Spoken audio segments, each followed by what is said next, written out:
Hello, everyone, and welcome back to Predictive AI's channel. We are back again with Mike, who on the previous video dove into his background and his passion for the industry and how he really enjoys the role of CEO and director. But today we want to shed some light on the company itself. First off, Mike, how are you doing today? I'm doing great. Thanks for having me, Michael. Yeah, it's great to have you back. You're having nice weather up there. We're having nice weather down here. It's a beautiful day. So let's dive into the company and break it down for your common person watching. So tell us more about how this AI actually works in general.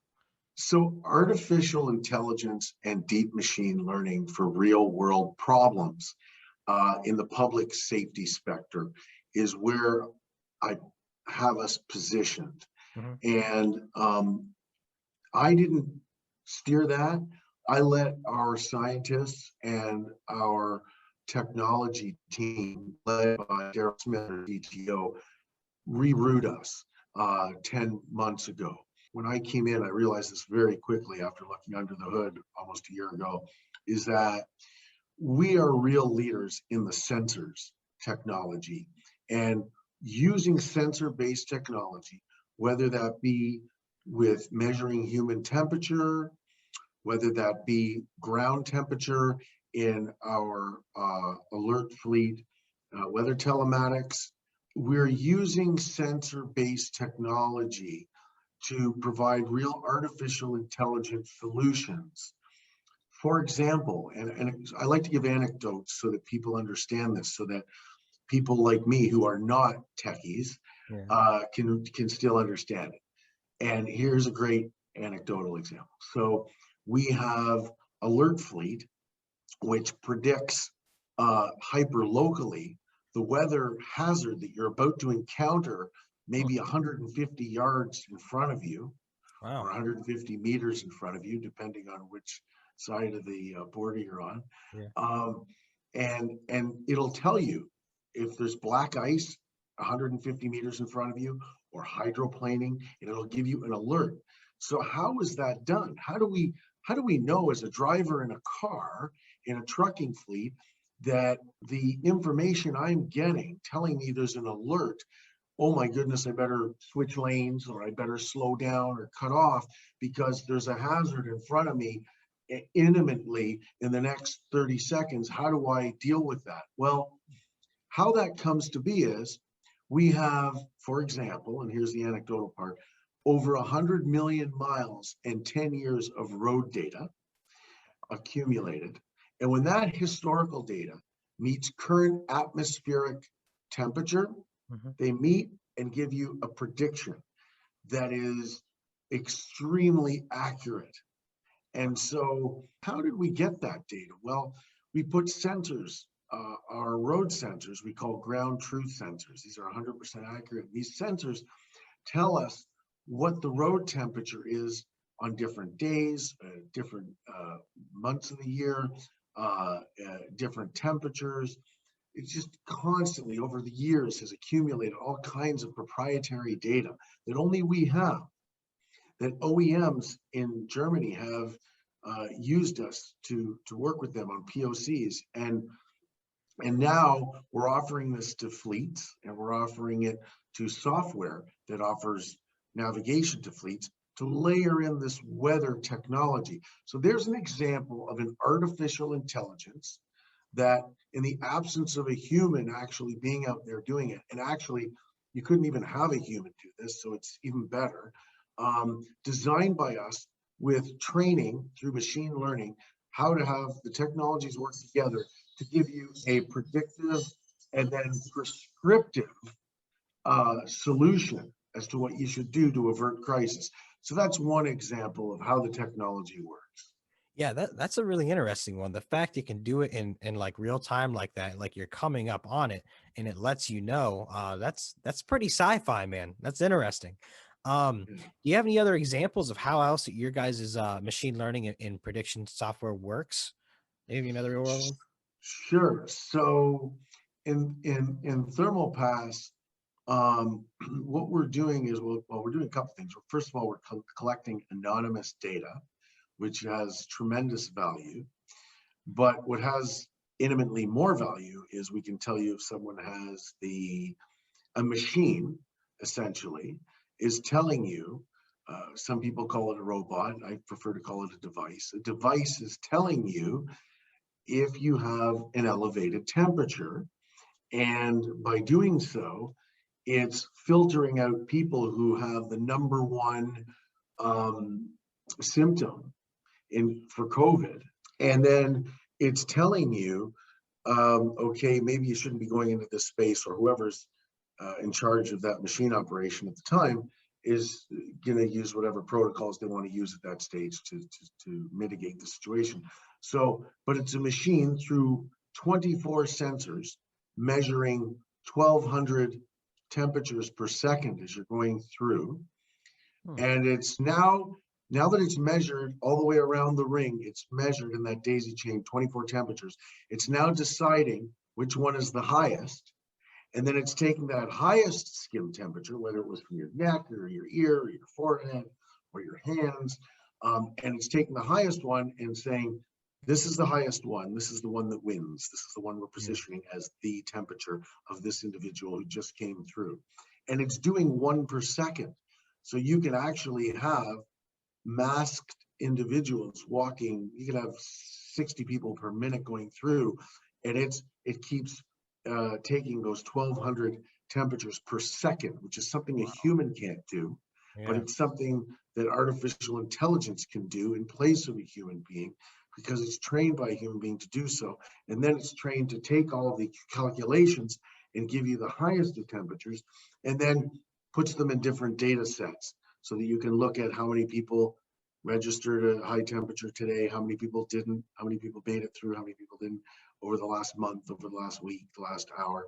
So there's sort of an example with humans, and then an example with machines on how deep machine learning can work. You know, we can really take any subject matter expert, Michael, and listen to his or her problem or their problem, and come up with a solution. It could be inventory in a grocery store that needs a solution. It could be something to manage employees. It could be most anything. But if they give us a problem and a subject matter in that space educates us on the elements of that problem, we're pretty confident that we can come up with solutions. But we really focused on the safety, public safety space right now, Mhm. and focusing on the two products, Alert Fleet and Thermal Pass, that we're now selling. Okay. Wow. Okay. So you guys have two that you're focusing on, but that doesn't mean you couldn't apply this to a vast number of things. That's interesting. So, those two that you mentioned, are these already in use? Do you guys have contracts for these? How does that work? So we went to market with Thermal Pass in late October, and we first of all, this is something that was invented in discussion 10 months ago, then taken to our head engineer in England, and then with a team effort from engineers who have experience working with NASA in California, and our engineers here in Waterloo and Markham, Ontario. It was a very collaborative effort in the States, Canada, and the UK. And now we fabricate them here in Canada.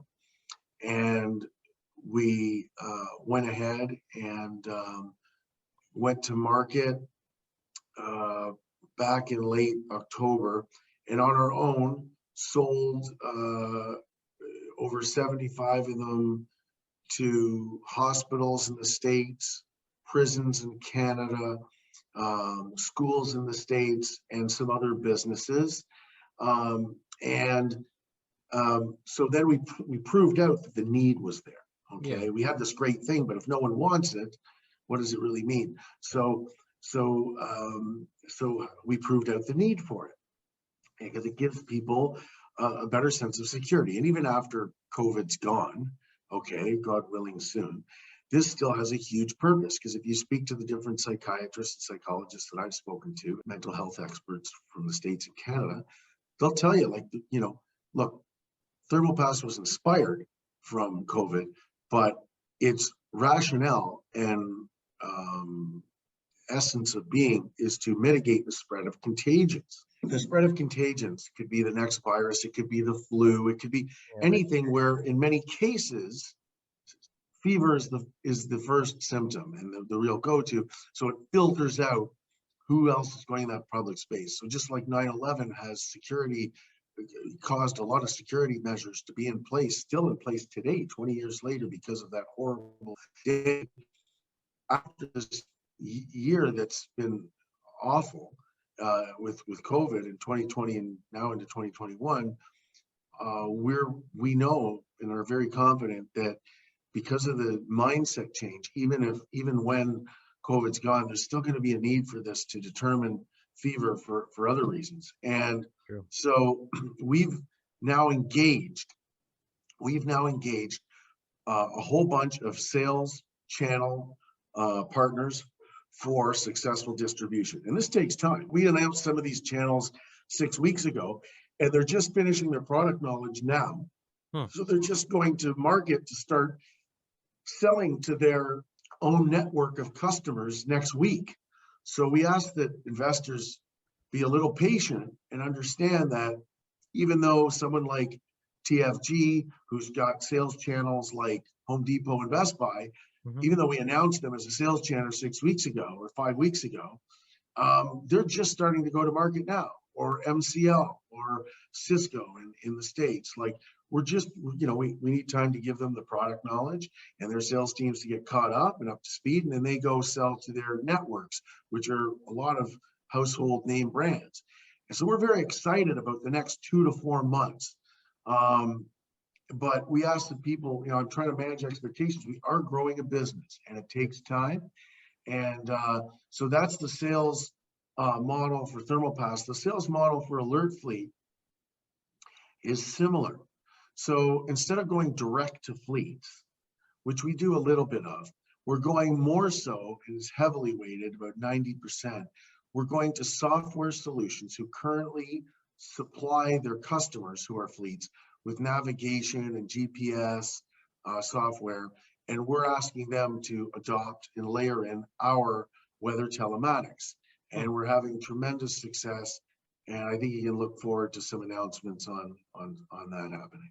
Perfect. All right, cool, man. So yeah, as you had said, the ball is rolling. Just give it a little bit of time, and things will keep going. We will keep everybody updated as well. And if anyone has any questions, please let us know. We'll answer them happily. Mike, is there anything you want to say about like competitors in this space? Do you have any competitors? And if you do, what really gives you the edge? Because you guys seem like you have a pretty unique formula here. Yeah, I think there's two things that really stand out that give us the edge. One is that we are not camera based, so there's no invasion of privacy. We are sensor based, and so very accurate, taking 1,200 readings per second, but not imposing, not obtrusive. We're unobtrusive, and a lot of people walk through it. They don't even realize they just walk through it. They think they just walk through a doorway, which is nice. Mhm. It's not imposing, and so it's keeping your anonymity. It's not a threat to your privacy. A lot of the Chinese manufactured camera-based devices have been banned from the States and have to be removed by August. So I think that sets us apart. That gives us a league of our own because we're not camera-based. Mm. And then the other thing I think that puts us in a league of our own is the fact that we are able to not have a bottleneck. We're able to put 60 people a minute through ThermalPass. That's Mhm. huge. We have a video circulating out there of us at an NFL game where people are passing through 7,000 fans.